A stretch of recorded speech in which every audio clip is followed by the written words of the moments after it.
Hello and welcome to today's Target Jobs webinar on how to get into teaching. I am Ben, today's host from Target Jobs, and I'd like to welcome today's guest speakers. Let's start with Dana because I think her internet's a little bit better at the moment. I'd just like Jennifer sorts hers out. So, Dana, if you can just introduce yourself, please.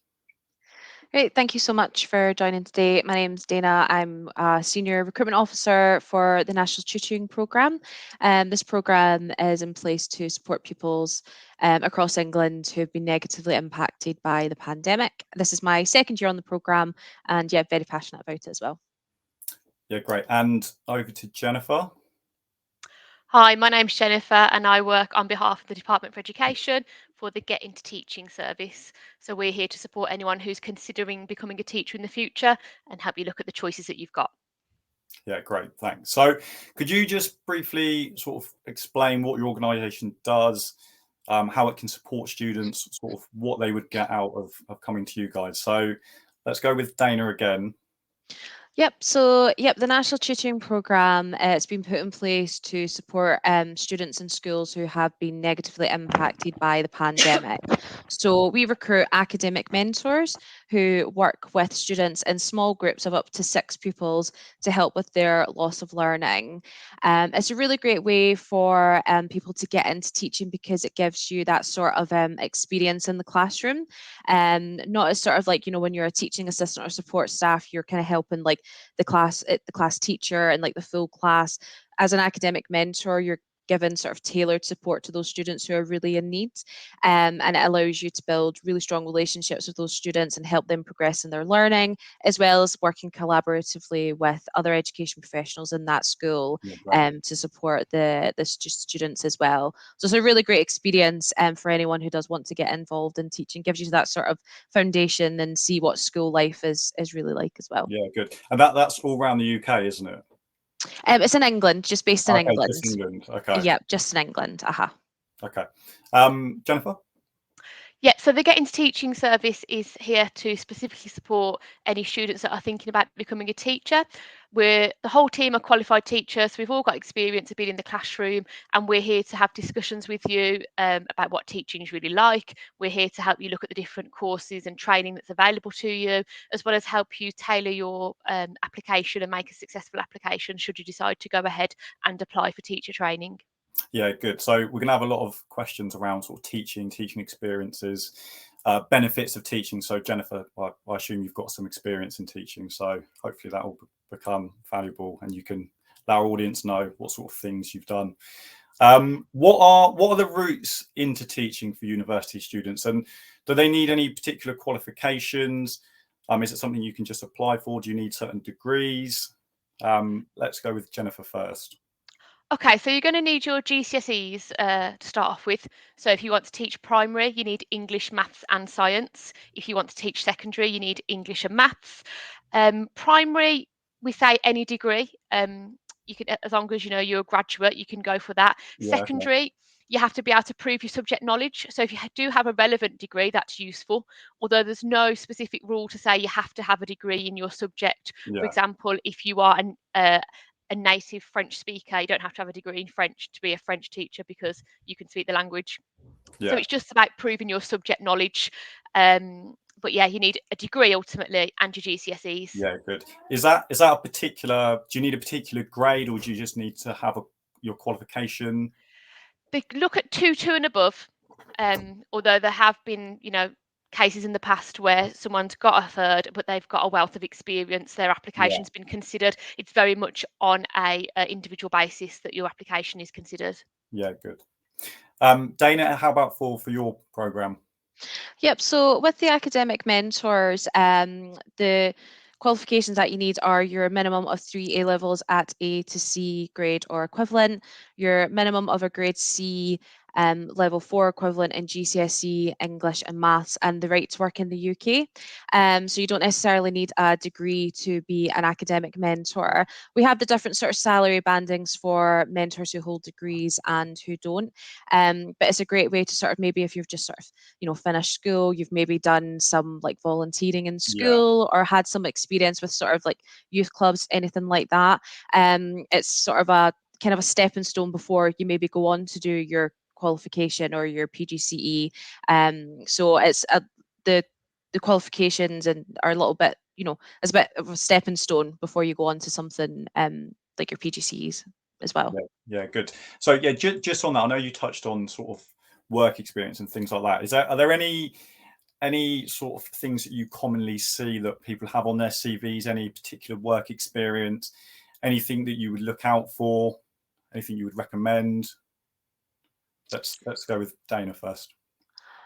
Yep. So for this role, experience isn't essential, but it's always good to have. So a lot of the time we look for, voluntary experience in schools, maybe doing some tutoring, maybe working with your local community and like community clubs, youth clubs, things like that. Anything that's sort of working with the youth groups, and then as well something that's maybe like subject specific, because our mentors mentor in their preferred subject. So say you have been doing volunteering in your local library, you're really passionate about reading, that's sort of a great skill and experience to have if you want to mentor in literacy or English.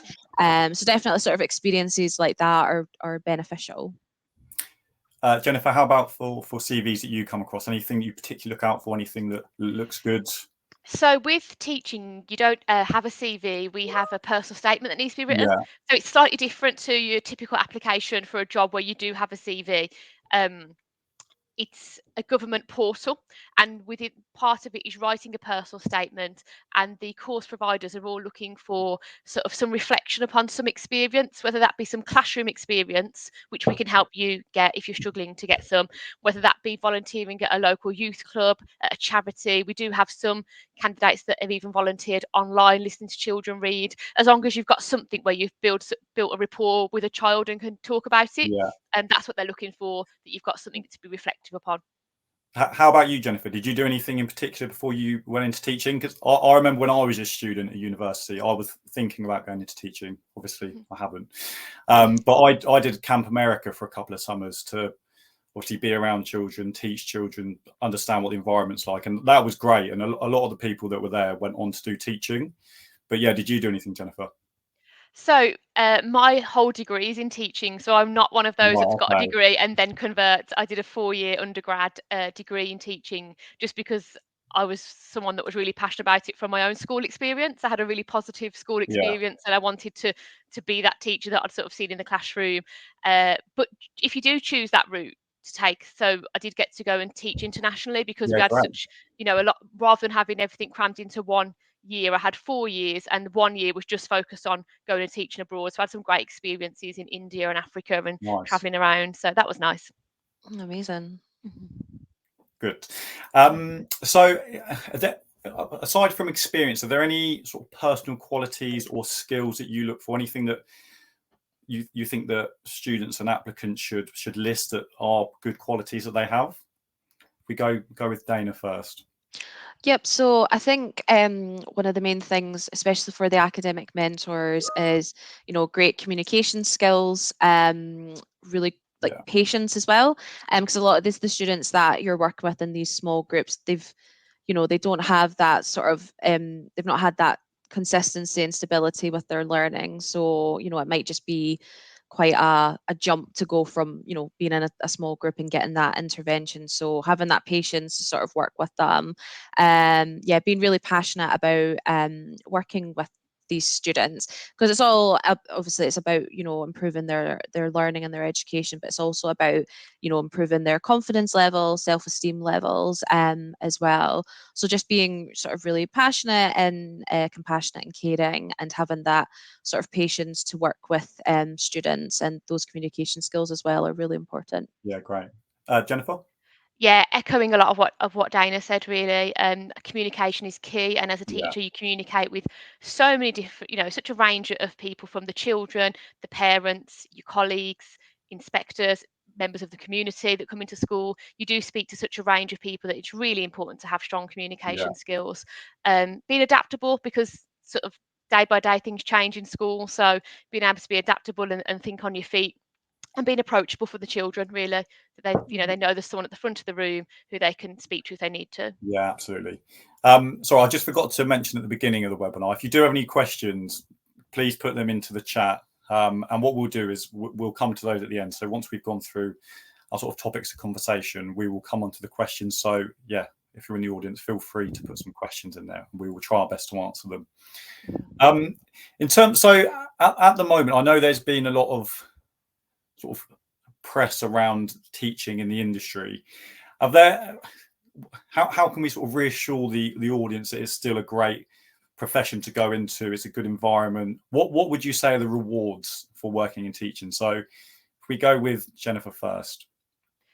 Yeah, I'd say, with all public sector jobs, there's lots of that in the news at the moment. Yeah, So I wouldn't be put off by that. And it just yeah, shows that absolutely. actually, the teachers care and they want funds for the schools. It's not just about their pay, it's about funds for the children as well. So they're a really compassionate group of people who just want the best for the children. And the rewards are that seeing the children progress.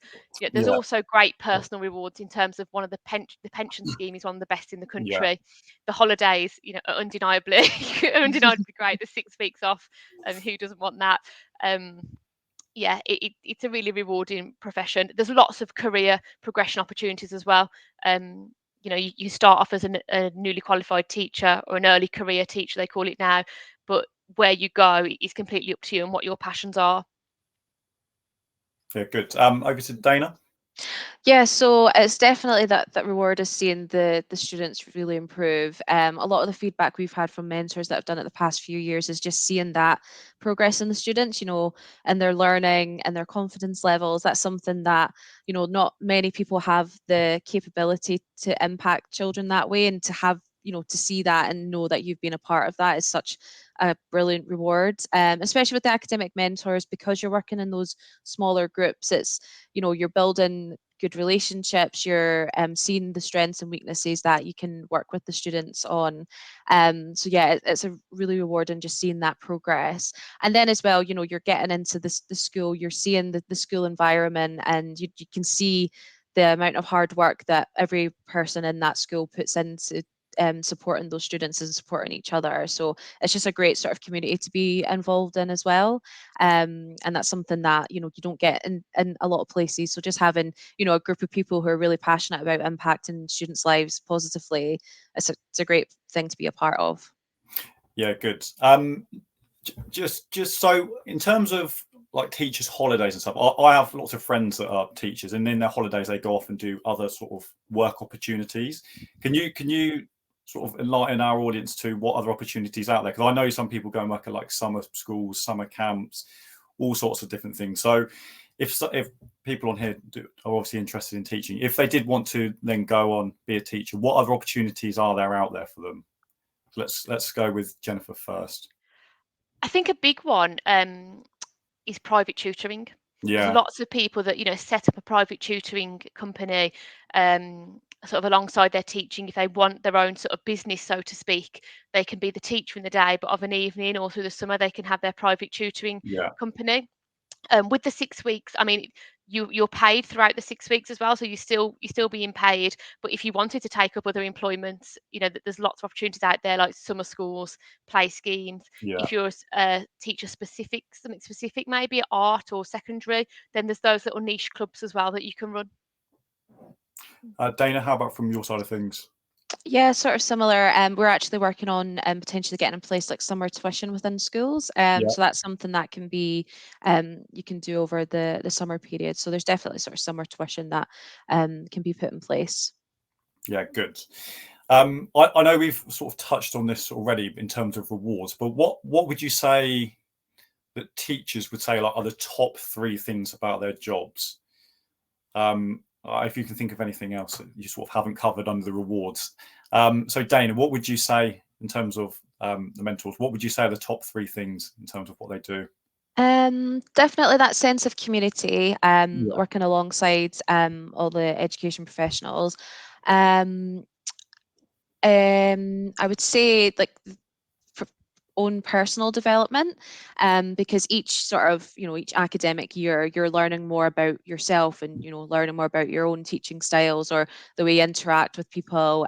So you're continuously wanting to improve, and that you'll see that over the years, over the academic years.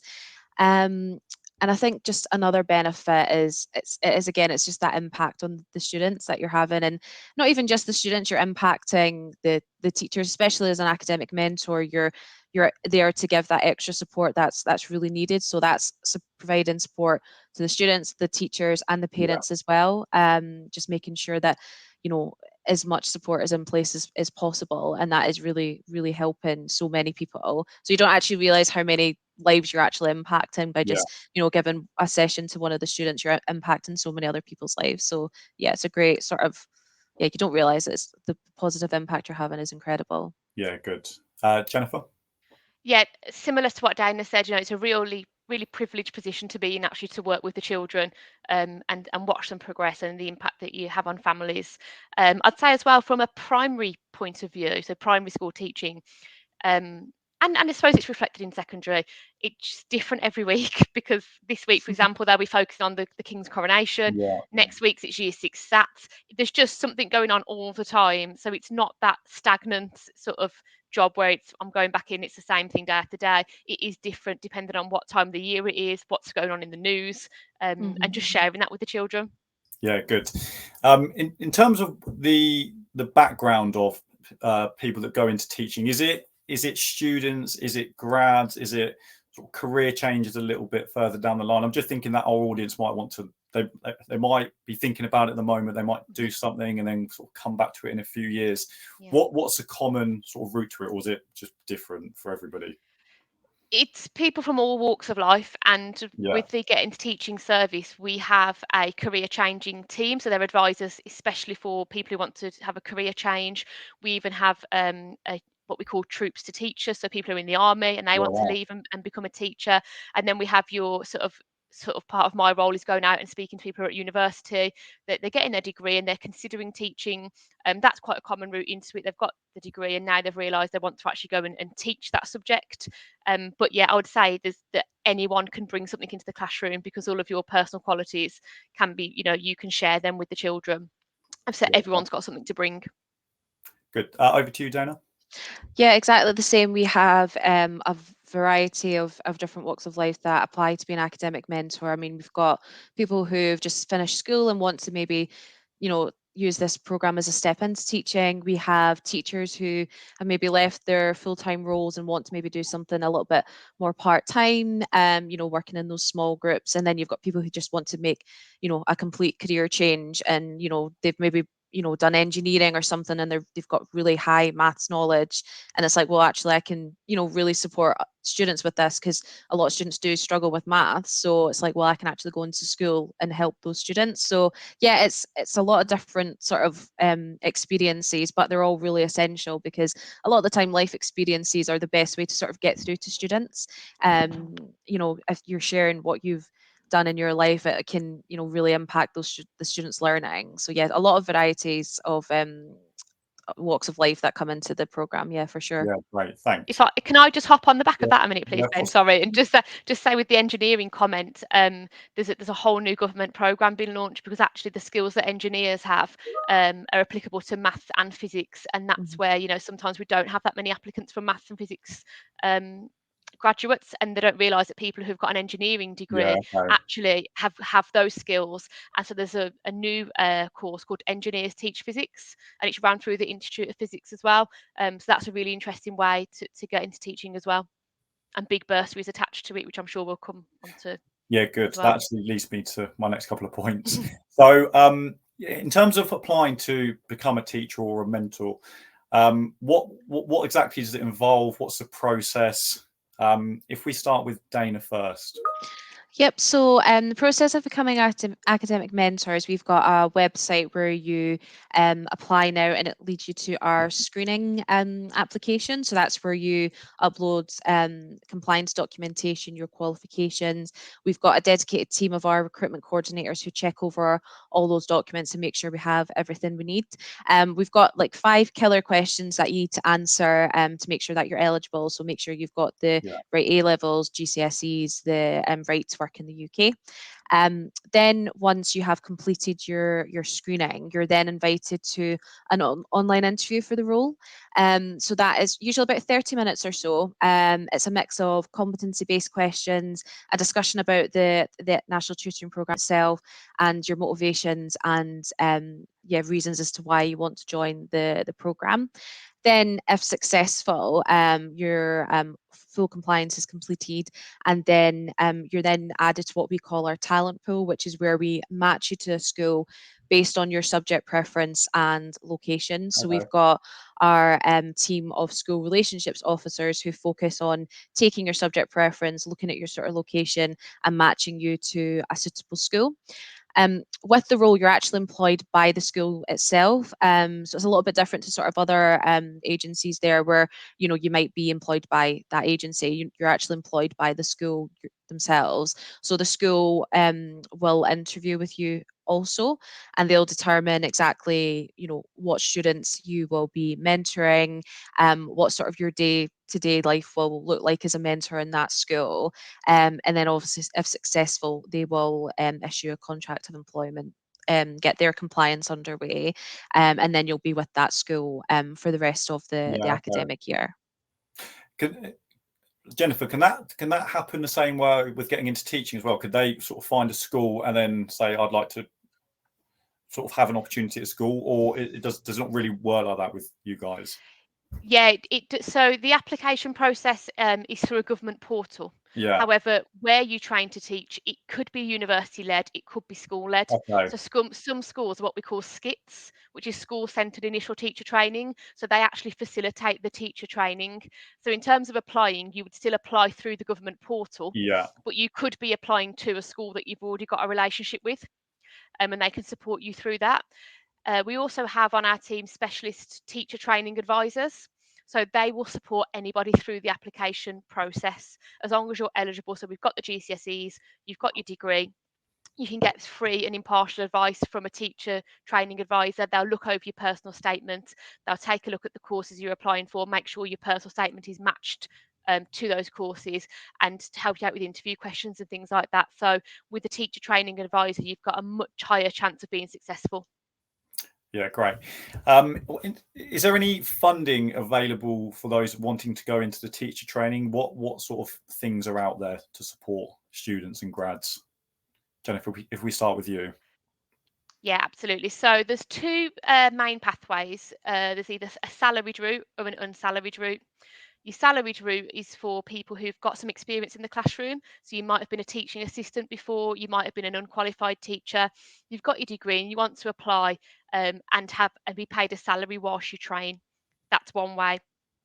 Another way is so you do your sort of university-led or school-led, but it's unsalaried.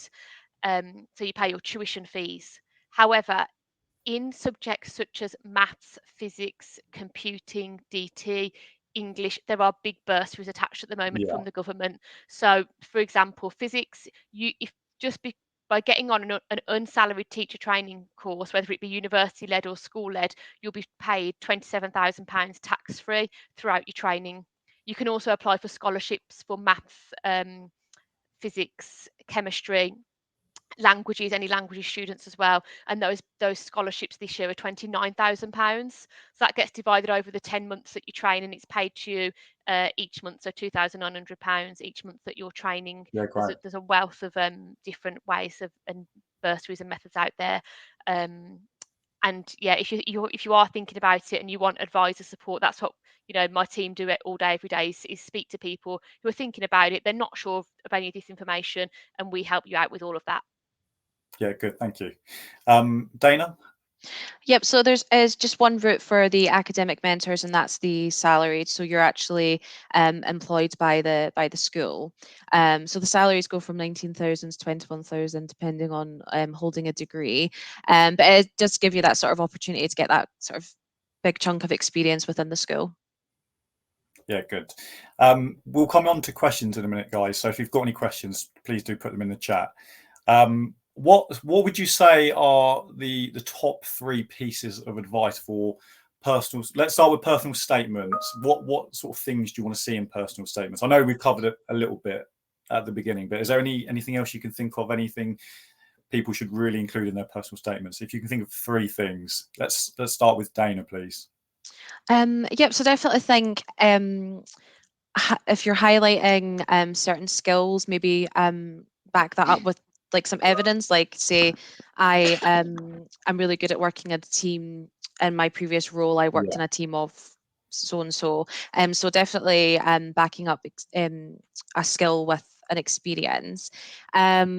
Definitely sort of discussing career goals, where you want to go from here. And if you're an academic mentor is your first step into progressing to be a secondary school teacher.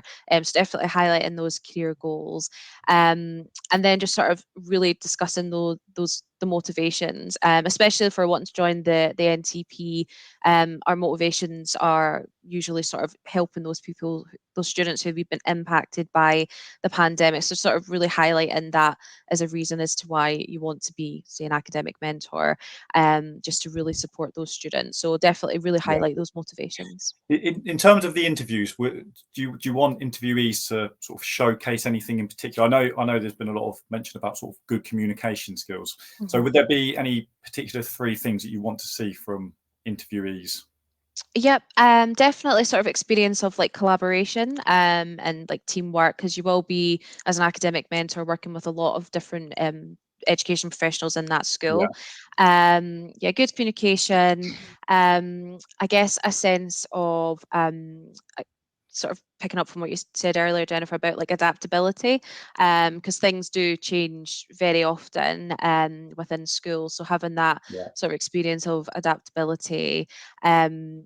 And then just trying to think, and then again, if sort of that passion for that subject, and because it is subject specific tuition, just sort of highlighting your reason why you've picked that subject, and experience you have, and why you'd be a subject specialist as well. Yeah, good. Yeah, over to you, Jennifer. So top 3 pieces of advice. Let's start with personal statements. What do you want to see on a personal statement which would stand out? So you need to be reflective of any experience that you've got working with children, be it within the classroom or sort of a different, area with children. You need to, as Dana said, it needs to be, why have you chosen this specific subject, or if you're primary, that specific phase of education. And the third one really is keeping it precise, because there's a word limit on the personal statement. So it really is about sort of making every word count. There's a section where they want your personal qualities, so popping in all those qualities that we've spoken about, and then your other section about why you want to teach that specific subject. Yeah, good. How about when you get to the interview stage? Is there anything that you particularly want to see in an interview? They are really looking for your character, because Yeah. as we mentioned earlier, everyone can bring something into teaching. So don't be afraid to let your personal character shine through, because I think they're looking for that, because that is so important in a classroom setting. Yeah, good. Okay, cool. I'm just gonna go over to the chat and just see what's come through. So just bear with me 2 seconds.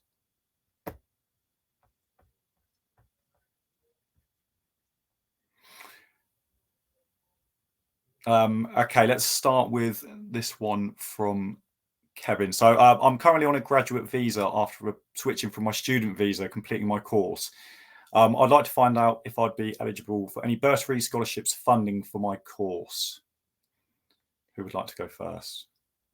So the bursaries and the scholarships are not for international students at the moment, unless you are applying for a languages or physics course. Okay.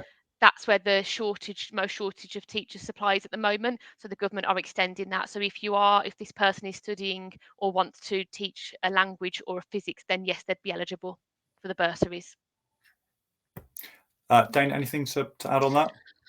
Yeah, so we can take mentors on graduate visas. We just obviously need to confirm like the end date, and obviously let the schools be made aware. With regards to bursaries, we don't offer any sort of bursaries or anything like that. But obviously, if the school, because you'll be employed by the school can maybe sort of discuss that with you. Okay, good. The next couple of questions around similar sort of things, international visas. So just bear with me 2 seconds.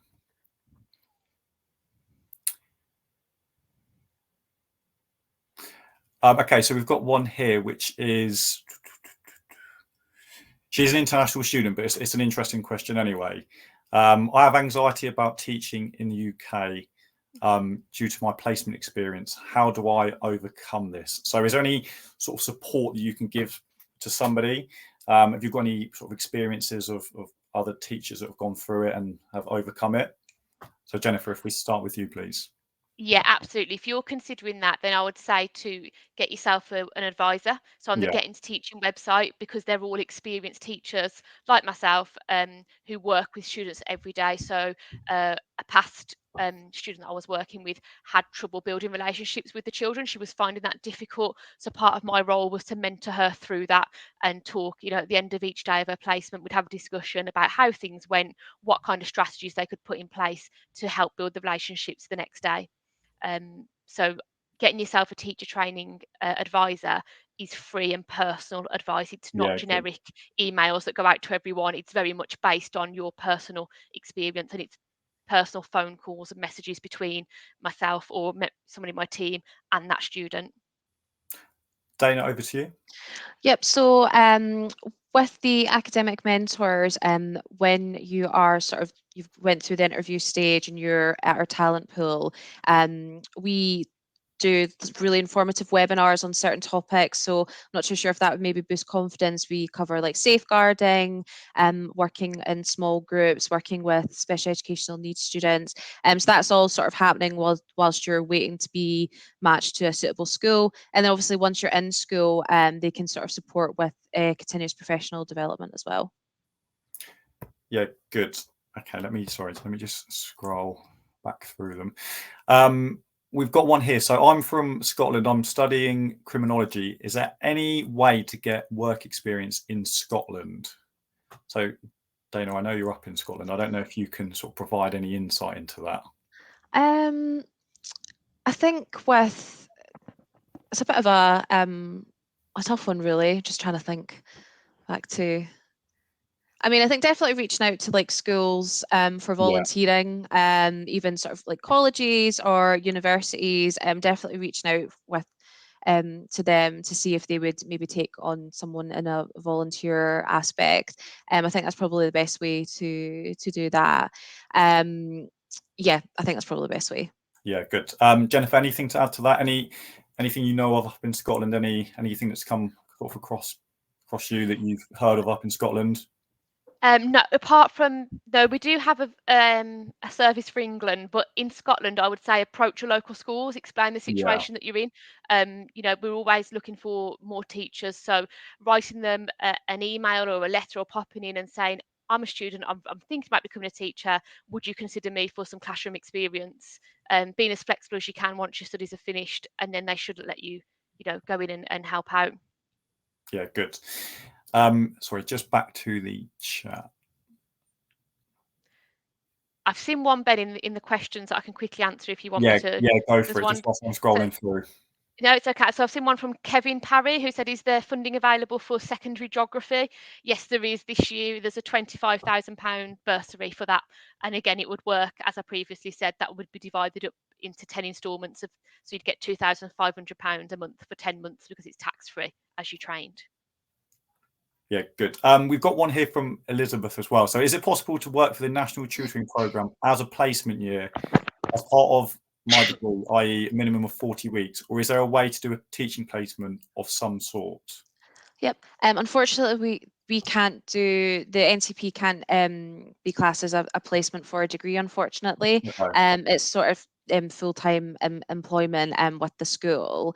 So unfortunately, we won't be able to do any teaching placements. Yeah, thank you. And one from Abby. So could you teach secondary school with a creative writing BA? Is there sort of any, like, does it matter what type of degree you have? Would that affect anything?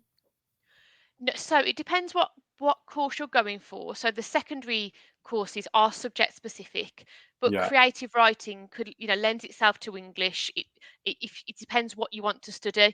Um, there are things available which are called SKEs, SKE, subject knowledge enhancement courses. So if you felt like you wanted to teach a specific subject, but you haven't quite got the subject knowledge, then you could apply, and a university or a school might offer you a subject knowledge enhancement course. That's about an 8-week course which you complete over the summer just to gain your subject knowledge. And it's a free course provided by the government just to top up your subject knowledge, so that when you start the course, you really, it might be something that you studied at A level, so it's been 3 or 4 years since you studied it, and you're just doing a little top up there. But a creative writing degree would definitely lend itself to English, for example. Depends what subject they were hoping to teach. Yeah, great. Yeah, Abby's just come back and said that thinking English lit. So yeah, absolutely. We've got one. So I'm an international student doing masters in business analytics, already done MSc IT with 4 years of teaching experience as a lecturer, but not done BEd. So is it possible to work as a teacher in a school? So did that all make sense? Their experience is international. Sorry, let me just flick back. Okay, sorry, it's hard to. So international student doing a master's, I assume over here. 4 years of teaching experience as a lecturer, but I don't know if that's in England. I think it is in this country. Okay, if it's not in this country, there is something on the government website where it says apply for QTS in England, which is qualified teacher status. So if you're watching this and you have a teaching qualification from another country, then there is a comparable, you can make a comparison to see if you then can change that to qualified teacher status here. Sometimes it's not, so you do have to do your teacher training here.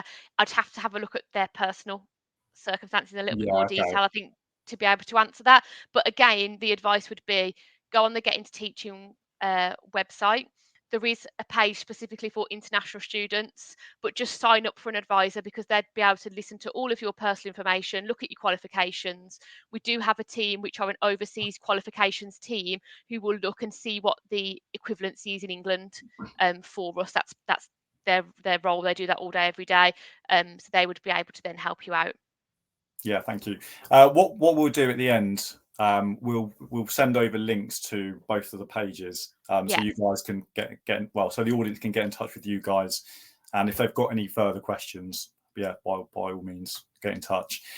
Just before we do wrap up, are there any more questions that you guys have? I think we've answered the majority of them. There were a lot on sort of international students, which I think we've covered. Okay, Abby, go for it.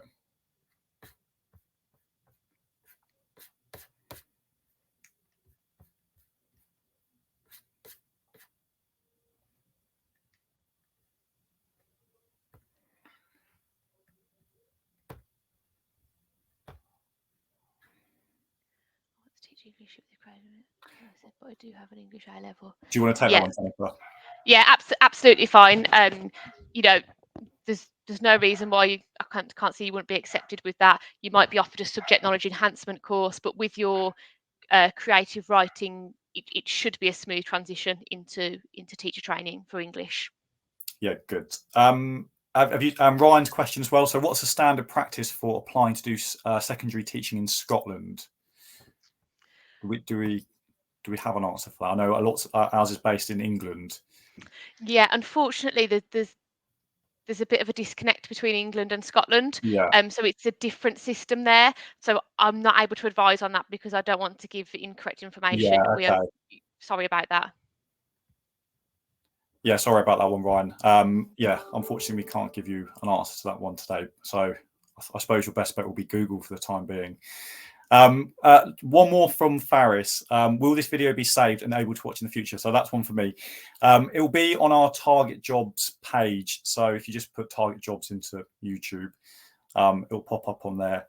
And we'll also be sending it over to you. If you've opted in to receive a follow-up from this webinar, then you'll receive the video. So by all means, you can watch it after. Okay, I think that's the end of our questions. I'll just give it sort of 10 seconds more just to see if anything else comes in.